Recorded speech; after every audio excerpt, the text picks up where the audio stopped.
Good evening, everybody, and before I begin my speech tonight, even though she's incredibly busy, the Prime Minister has sent a message she would like me to read out to you. Tēnā koutou katoa. Lord Mayor, distinguished guests, warm greetings to you all in Melbourne this evening. I'd like to begin with a message of heartfelt thanks to the Government and the people of Australia who have responded with sympathy, support and solidarity in the wake of the terror attack on Christchurch mosques on the 15th of March. Your many words and actions have been deeply appreciated by New Zealanders as we mourn the tragic deaths of 50 members of our Muslim community. We've also had many offers of significant and practical support from a number of agencies across the Australian public service. Many of these have been accepted with gratitude. My huge thanks. Tomorrow, the 29th of March, New Zealanders will gather in Christchurch and around the country for a national remembrance service. We welcome the solidarity of Prime Minister Scott Morrison and the Leader of the Opposition, Bill Shorten, who are showing through attending and standing with us at this darkest time, and I can now add your Governor-General, Sir Peter Cosgrove, is coming as well. But this evening, you are all gathered in Melbourne for a very special occasion. I'd like to acknowledge the family members of Dr. John Paterson, who are among you tonight as you celebrate his fine legacy of public service and leadership. Your event tonight also celebrates the success of the ANZSOG Executive Master of Public Administration degree prize winners. To each of you and your families, my warm congratulations. I know it has been through a lot of hard work and the juggling of responsibilities that you have arrived at this point this evening. Your investment in the excellent training provided by ANZSOG enriches the public sector and helps to strengthen good governance on both sides of the Tasman. I'm sorry that I cannot be with you tonight, but I am looking forward to visiting Melbourne a little later this year and addressing ANZSOG in person at that time. Hopefully I'll have a chance to meet many of you then. For now, it is my pleasure to leave you in the hands of your 2019 Paterson Orator, my previous colleague and my dear friend, Dame Annette King. I wish you all a great evening.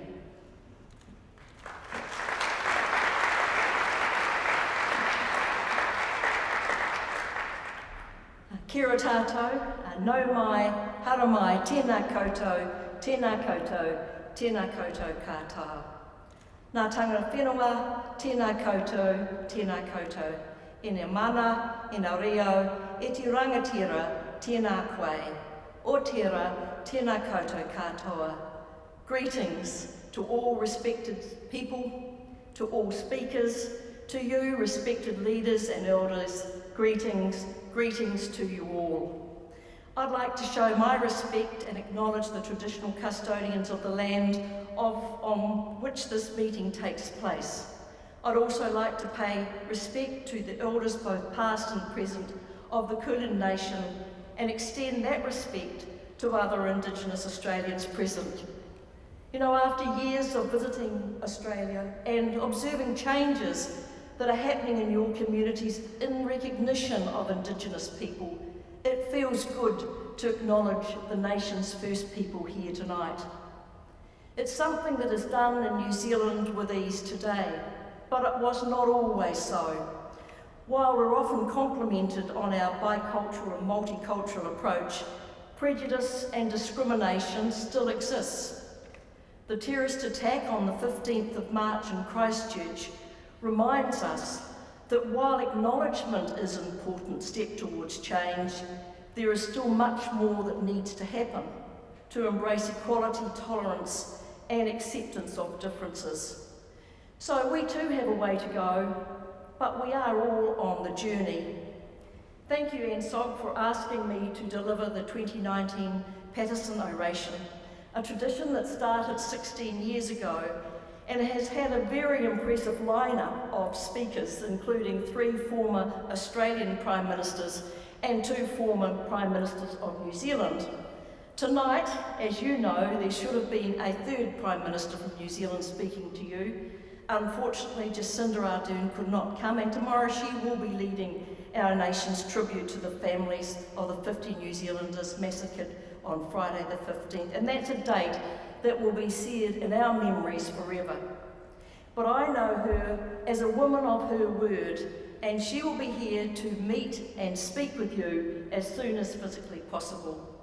I'd like to acknowledge Professor Ken and my old friend Karen Sewell, who's here from New Zealand. Karen was a head of the Education Ministry when I was Minister of Health.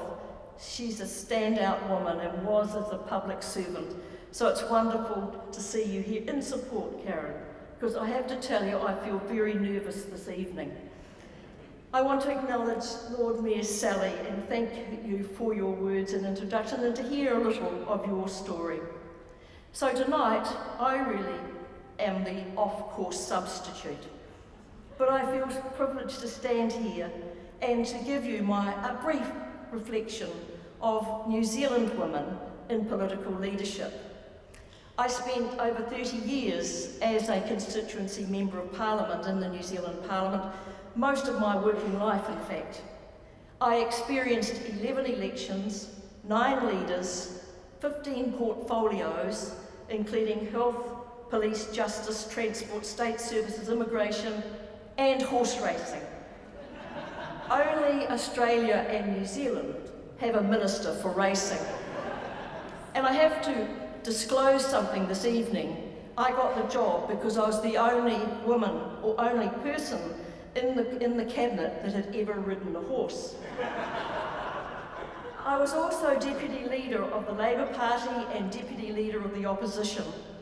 And through a fair amount of good luck and good timing, I did become a political leader. But I have to tell you, it was never my life plan. In fact, I've often called myself the accidental politician. All I wanted to do at that time was to be behind the scenes with political activity, not out in front in the eye of the media and the public. But over those 30 years, I experienced good, bad and indifferent leadership from all sides of politics. Many were men, some were women. And I'm not going to idealise women's contribution to political leadership, but to share some of my observations from the very first women leaders in my country until today. Women in political leadership in our country is a story not dissimilar to Australia. It all started with a collective political action of a courageous group of women fighting for the right for women to vote. And Sally outlined some of the history for Australian women. And I have read one of Vida Goldstein's speeches, and she was a woman a long way ahead of her time. So was the speech made by Julia Gillard. It is one of the most powerful speeches I've ever read given in a parliament. But 125 years ago, on the 19th of September 1893, New Zealand women gained the right to vote, the first self-governing colony in the world to do so. And it was a long, hard battle led by a woman called Kate Shepherd. And women over 2 decades advocated for the right to vote despite powerful political opposition. And the fight was based largely on the desire to improve social morality and therefore improve women's safety and quality of life. There were 3 massive petitions, the first signed in 1891 with 9,000 signatures, and by 1893 had grown to 32,000. And when you consider the size of the population in New Zealand in 1893, that was a lot of signatures. So by the 3rd petition, legislation was finally passed. And like much of the friendly rivalry between our countries, there is dispute as to who was the first to achieve the vote for women. So according to the Australian Electoral Commission, South Australia granted women the vote in 1895, Western Australia in 1899, and the Commonwealth in 1902. I think the argument gets round to whether you're a colony or a country. However, we have given you Farlap, we've given you Pavlova, you have taken our Manuka honey, and we give you back Russell Crowe. But we consider those women back then in 1893 to be the first political women leaders in New Zealand, and although they weren't elected representatives, they helped make possible all that followed. But Sally, it wasn't until the 29th of October 1919, 100 years ago this year, that women were given the right to stand for Parliament, and it was a further 14 years before the first woman was elected to Parliament. And the history of women entering Parliament in those early days related more to the death of a male politician relative than active encouragement or acceptance. Until 1960, only one woman had entered New Zealand Parliament in a general election rather than in a by-election. Last year, celebrating the 125th anniversary, there were celebrations all around the country, and history was reenacted, and prominent women and men stood up to acknowledge this important part of our history and our story. Former Prime Minister Helen Clark, who I know is familiar to some, I think she's given a speech here for ANZSOG. Well, she travelled the country talking about her experiences as a woman leader, the barriers, the prejudice, and at times the vitriol she encountered, comments like, "She'll never be any good."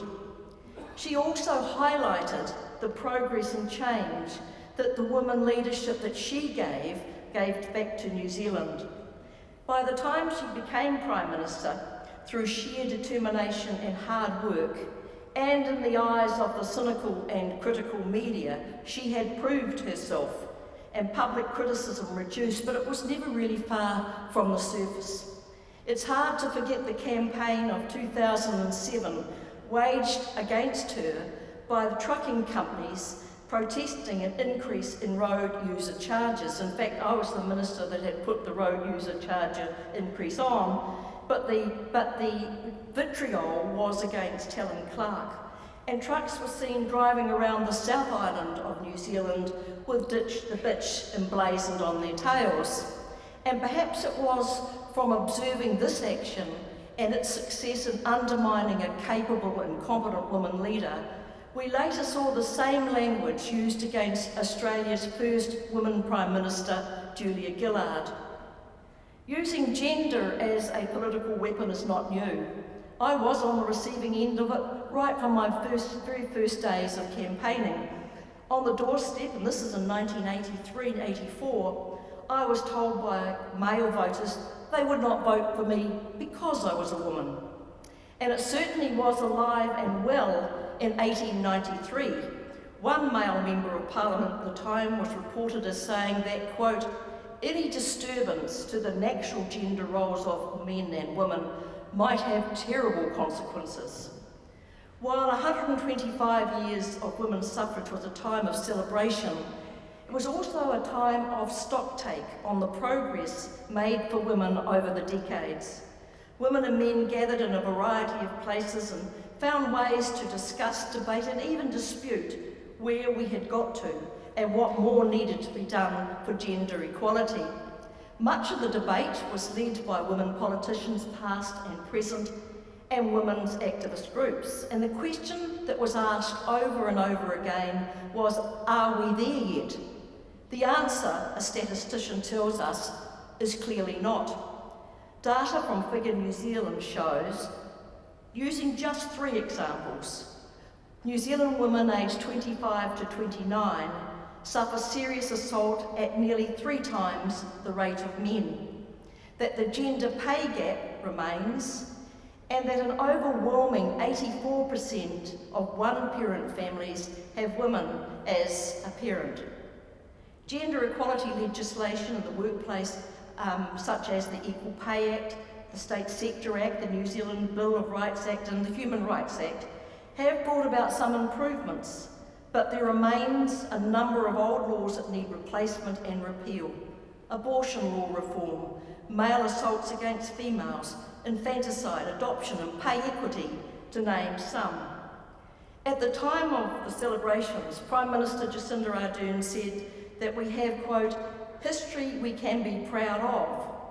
Within the ordinary stands the extraordinary, and it's thanks to these women that I am here today. She then went on and pledged to put all things left to achieve gender equality at the top of her list. And international evidence from the UNDP National Democratic Institute for International Affairs suggests that the presence of women politicians at a critical mass can impact on the issues parliaments prioritise and pursue.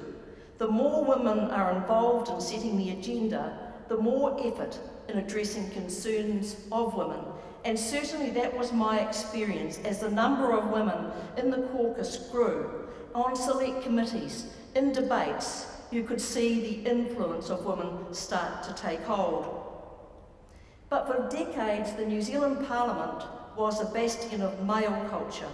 And in the early years, women could observe proceedings from a discreet distance in the ladies' gallery. Even as late as 1984, women guests to Parliament were not permitted to sit on the floor of the chamber, a privilege afforded to male guests. I was horrified when I learned that.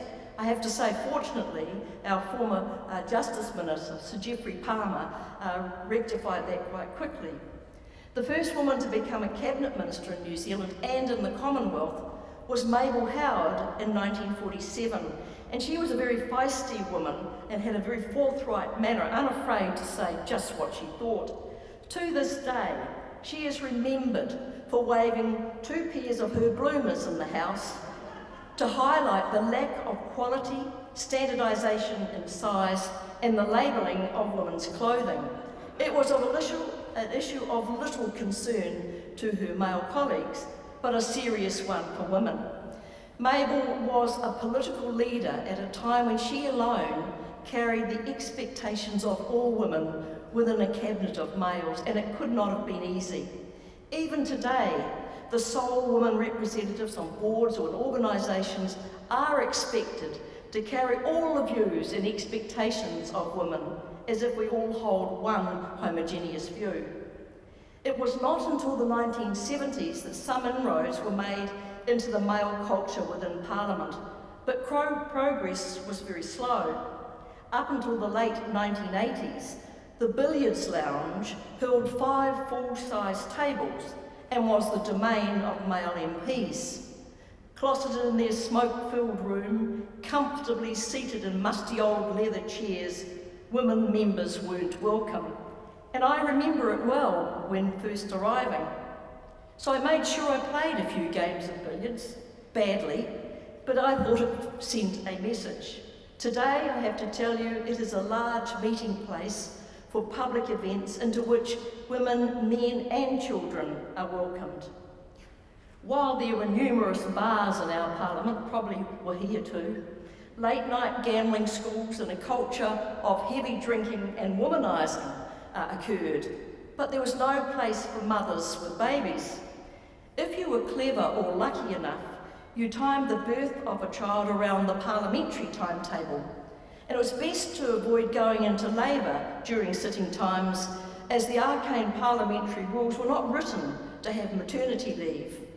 In 1970, the first Maori woman Cabinet Minister, Whetu Tirakati Sullivan, returned to her office 2 weeks after the birth of her baby and looked after her in her office, running between division bells, caucus meetings, feeding the child and speaking in the House.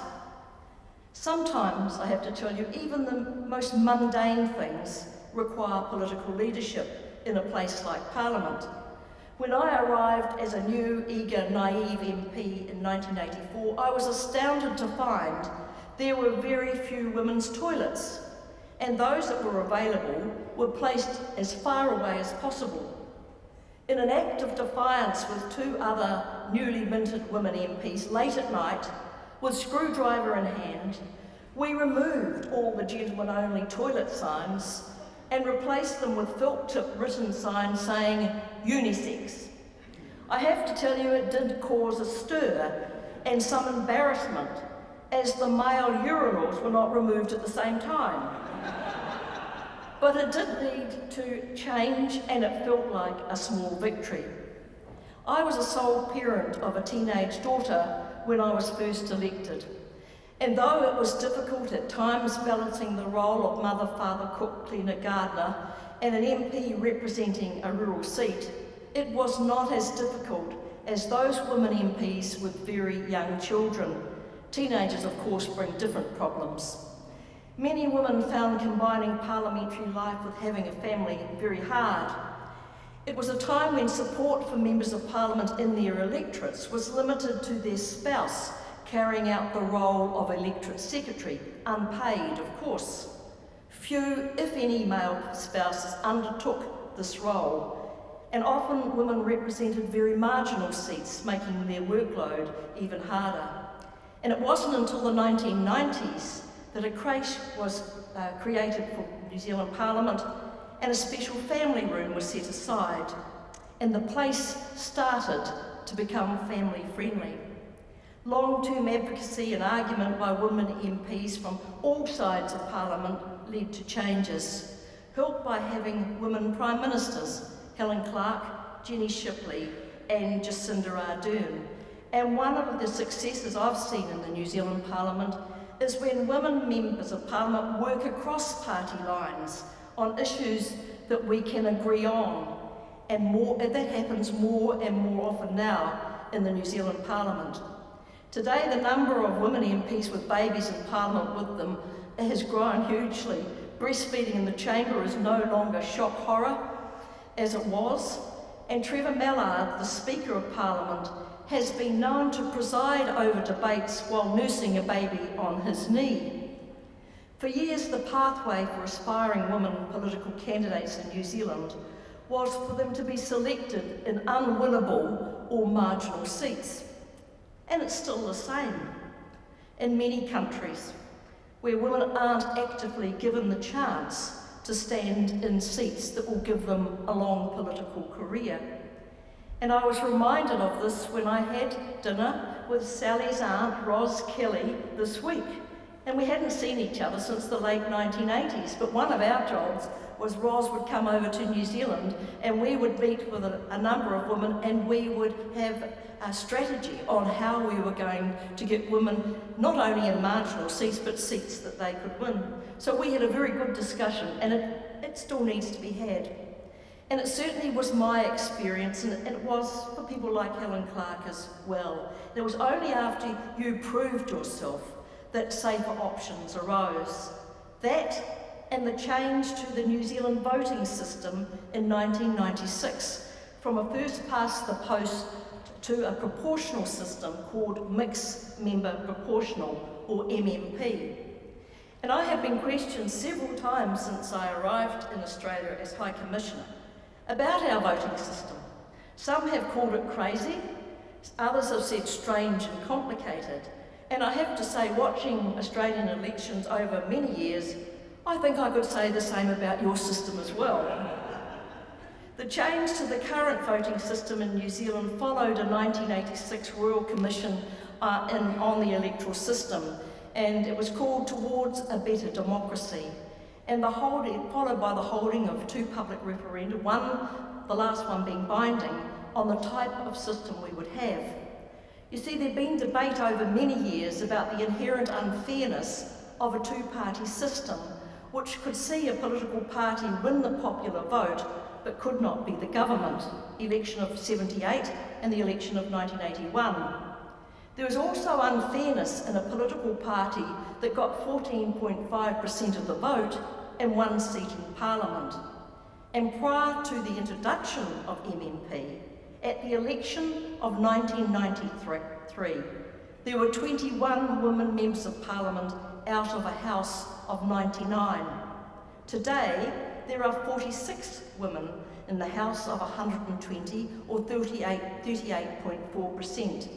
I supported MMP and campaigned for it. We needed a Parliament that looked, felt and acted more like New Zealand. We had a growing ethnic community not represented. The range of occupations and backgrounds people came from were very narrow, and representation of women remained stubbornly low. An MMP allows parties to bring greater diversity through party lists. More women, Maori, Pacifica, Asian, disabled, young people have come into the Parliament since 1996, and it looks and feels more like a House of Representatives. It certainly wasn't the case when I was elected in 1984. My rise was through support of the growing women's movement, organisations like the National Council of Women, the Women's Advisory Committee, and the Women's Council of the Labour Party. We lobbied politicians, we held public meetings, issued press releases, attended nationwide conferences, all aimed at highlighting women's issues and informing others of the need for change. The Women's Electoral Lobby was established in 1975 and was formed to encourage women into public life. In 1970, despite 77 years of voting and 51 years of being able to stand for Parliament, women remained a tiny minority of national and local politicians. Only 11 had ever been elected to Parliament, and women's issues were marginalised. In the Labour Party, women took up the cry, "Make policy, not tea." And we had a major showdown at the annual conference of 1979. And up until then, it wasn't uncommon for the men to leave the conference and have smoko when women's remits were being debated. Led by Labour women MPs in 1982, including Helen Clark, Fran Wild, Anne Hercus, Margaret Shields and the Labour Women's Council, they set out to encourage women to come forward and stand in the 84 election. At that time, there were 8 women members of Parliament out of a House of 92. Like many other women, I was happy to do the background work, organising, fundraising, door knocking. Being an MP was not on my agenda, or not within my ability, I thought. Unfortunately, too many women thought that way and still do, and Sally raised that in her comments. It took the encouragement and the mentoring of other women to convince a group of us to put our names forward. And mentoring and supporting other women was a role that I picked up later in my political career. I stood for selection for the seat of my birth, a safe Labour seat, Tasman, at the top of the South Island. 12 men and I were the candidates. I don't know where I came in the ballot, but it certainly wasn't first. I decided that was it. I'd tried, I'd failed, never again. A few weeks later, I was back at it, persuaded and supported by the same women to try for selection in a seat Labour had never won, outside Wellington. This time there were only 4 candidates, 3 men and me. I won the selection and against the odds won the election. From the 1984 election, the number of women MPs went from 8 to 12, the biggest increase in history at that time. I often quote Sheryl Sandberg's book, Lean In, a collection of opinions from a variety of women, and while not everybody agrees with the views expressed, what does resonate with me is that women should take the opportunities, even if they don't feel qualified to execute them. Not only take them, but be given and get the opportunities. And I was fortunate from the very early days of entering Parliament. I had a woman mentor in Anne Hercus, who was a new minister, who made me the chair of a select committee the first week I was there. I'd never chaired anything before, let alone a select committee. I was petrified. She also put me on the working party that helped set up the first Ministry of Women's Affairs. And from that, when I look at my career, it was the opportunities that I got and were given, many of them by women, and particularly by our Prime Minister Helen Clark. So women often do expect themselves to be more qualified than men to get the job, and it shouldn't be the case. And it certainly should not be the case in politics. Following the 2017 election, the percentage of women in the Labour Caucus is now 50%.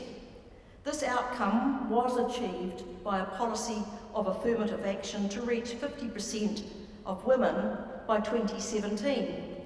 It started off as a proposed rule change to the Labour Party constitution in 2013, requiring women to be preferred in seat selections. Well, I have to say it threw the media and our political opponents into a frenzy. It was quickly labelled a man ban, and every redneck commentator joined in predicting deselection of men and a backlash against women in the party. Apparently, it seemed to opponents there were few women who could be better than men. And I have to say, I've watched similar debates here in Australia. I disagree with the notion that it's not necessary to have affirmative action or aim to reach 50% women representation.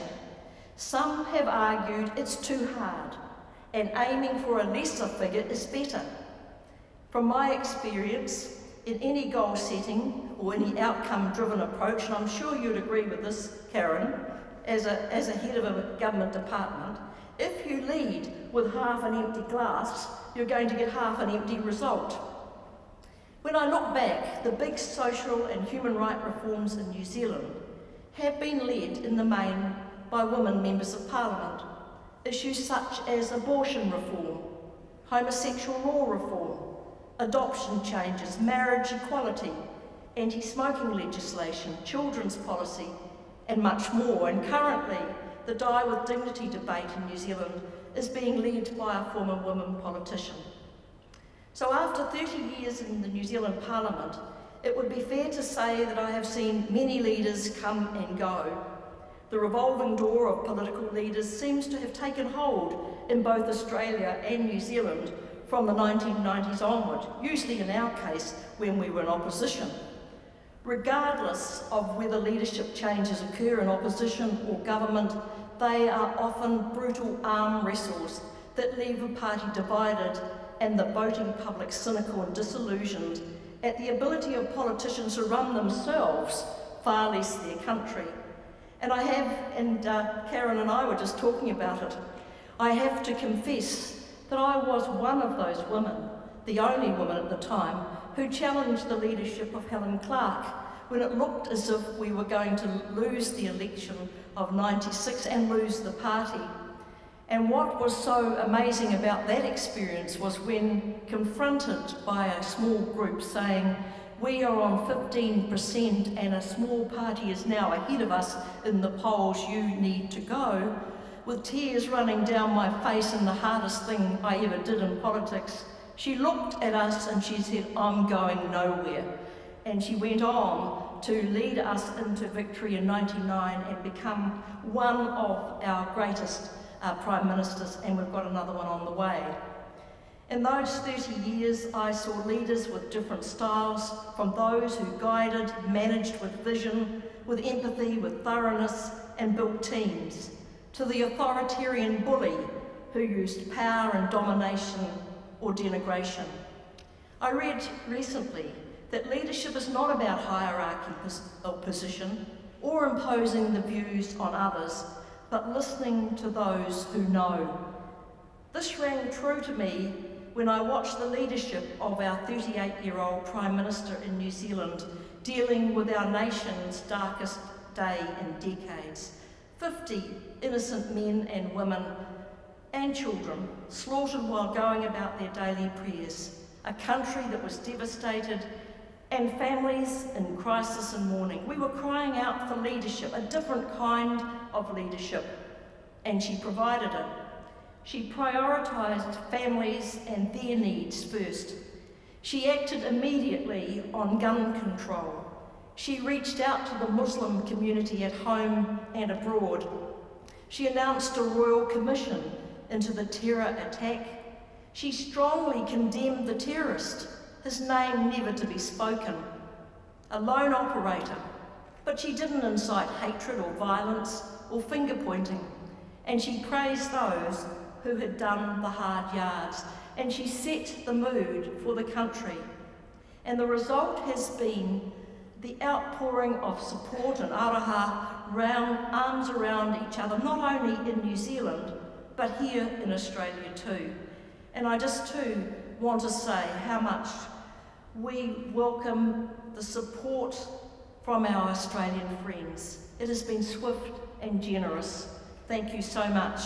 It just shows that our relationship is long and deep. And when we say we are best friends, I believe we are. Too often, in times of adversity, political leadership falls short with recriminations and blame and finger pointing and calls for revenge, and often against whole communities. Some of you might have read Greg Jericho writing in The Guardian on Monday about Jacinda's leadership following the events of the 15th of March, and he said this: "We have reached a point where, despite systematic disadvantage for women in politics, no longer is the middle-aged white male the default view of a leader. A woman can not only be a leader we want, but also the one we need." So, ladies and gentlemen, thank you very much for giving me an opportunity, and I have spoke far too long, but provided with you just a little background of political leadership in New Zealand. Thank you so much for having me here tonight, and I hope to be here with our Prime Minister when she does return later this year. Nō reira, tēnā koutou, tēnā koutou, tēnā koutou katoa.